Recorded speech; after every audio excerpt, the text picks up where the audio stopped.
সেই গল্পের সাথে থাকার লোকটা আমি সামলাতে পারিনি। সবাই ডিফারেন্ট ডিফারেন্ট টাইপের গল্প বলার চেষ্টা করে, আমি আসলে এক্সপ্লোর করতে চাই। দেখেন, শর্ট ফিল্ম যদি কি হয়, আমাদের কিন্তু অনেক ভালো ভালো ডিরেক্টর আছেন। আম, গল্প যে সবসময় 40 মিনিটে 60 মিনিটে বা আসলে 2 ঘন্টায় বলতে হবে এমন কোনো বাধা ধরার নিয়ম নেই। তো সেই নিয়মটা যারা মানতে না চায় এবং নিজেদের গল্পটা বলার চেষ্টা করে, আমার মনে হয় সেই গল্পের সাথে থাকার লোকটা আমি সামলাতে পারিনি। এবং গল্প যখন ভালো হয়, আহ আপনাকে যদি কিছু কিছু গল্প, এবং আপনি প্রত্যেকটা গল্প দেখলেই দেখবেন আপনাকে কিছু না কিছু একটা শেখাবে, আপনার ভাবার কিছু আছে। এবং আপনি কিন্তু বের হয়ে, আমি নিজে যেমন 2-3টা গল্প নিয়ে আমি ভাবছি, আমি দু একজনকে নির্মাতাদেরকে জিজ্ঞেস করলাম যে আসলে আপনি কি বলতে চেয়েছেন। তো আমি যেটা বুঝছি এবং তারা যেটা বলতে চায় এটার মধ্যে যে গ্যাপ আছে, এটাই তো মজা লাগছে আমার কাছে, যে ডিফারেন্ট ডিফারেন্ট কিছু গল্প আমরা প্রেজেন্টেশন নিয়ে আসি, যেটা হয়তো বা আমরা রেগুলার বেসিসে দেখি না। আমি যেটাতে কাজ করেছি, যে গল্পটাতে অন দ্য কন্ট্রারি, ওটাও মানে সেম একটা।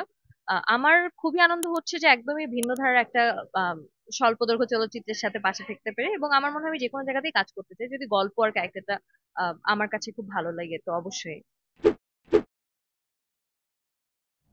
নেক্সট কোন কাজে দেখতে পাচ্ছি সেটার জন্য আমার মনে হয় একটু অপেক্ষা করতে হবে। আমি ফিকশনে একটু রেগুলার হওয়ার চেষ্টা করছি। রেগুলার মানে এটা বলতে পারছি না যে আমাকে হয়তো প্রতি মাসেই কাজ করতে দেখা যাবে, বাট আমি আমার আমার হিসাব অনুযায়ী তুলনামূলকভাবে আমার মনে হয় একটু রেগুলার হওয়ার চেষ্টা করছে।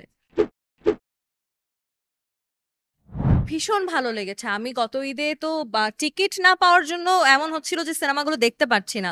আর যখনই সুযোগ পেয়েছি তখনই সিনেমাগুলো দেখেছি, আমার ভীষণ ভালো লেগেছে।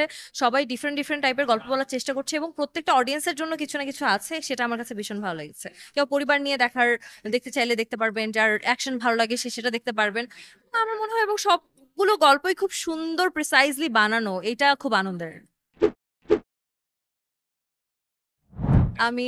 আমি সব জায়গাতেই কাজ করতে চাই, না হলে এরকম স্বল্প দৈর্ঘ্য একটা সিনেমাতে আপনারা আমাকে দেখতে পারতেন না। আমি আসলে এক্সপ্লোর করতে চাই।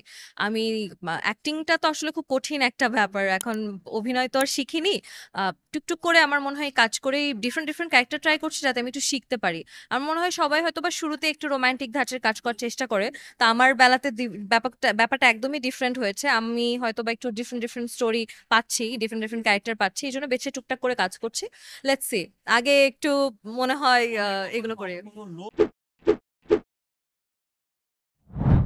লোভ সংবরণ করার টেকনিক, এটা কিন্তু কষ্টের। মানে আপনার মাঝে মাঝে আফসোসও হবে যে আমি কি ভুল করছি, কিন্তু ওই যে মেনে নিতে হবে, you have to go through it, it's a life, it's your life, your journey. তো আমার যেহেতু ডিসিশন এটা, এখন আমি জানি না আসলে আমি রেগুলার, আমি যে বললাম আমার গল্প পছন্দ হলে আমি যে কোনো গল্পে কাজ করতেই চাই, আমি যে কোনো টাইপের গল্পে কাজ করতে চাই। আমার আসলে বড় পর্দা ছোট পর্দা বলে কিছু না এখন। আহ, আমি চাই ভালো ভালো নির্মাতাদের সাথে কাজ করতে। এখন লেটস সি, আমি মানে ব্যাটে বলে মিললে তো অবশ্যই।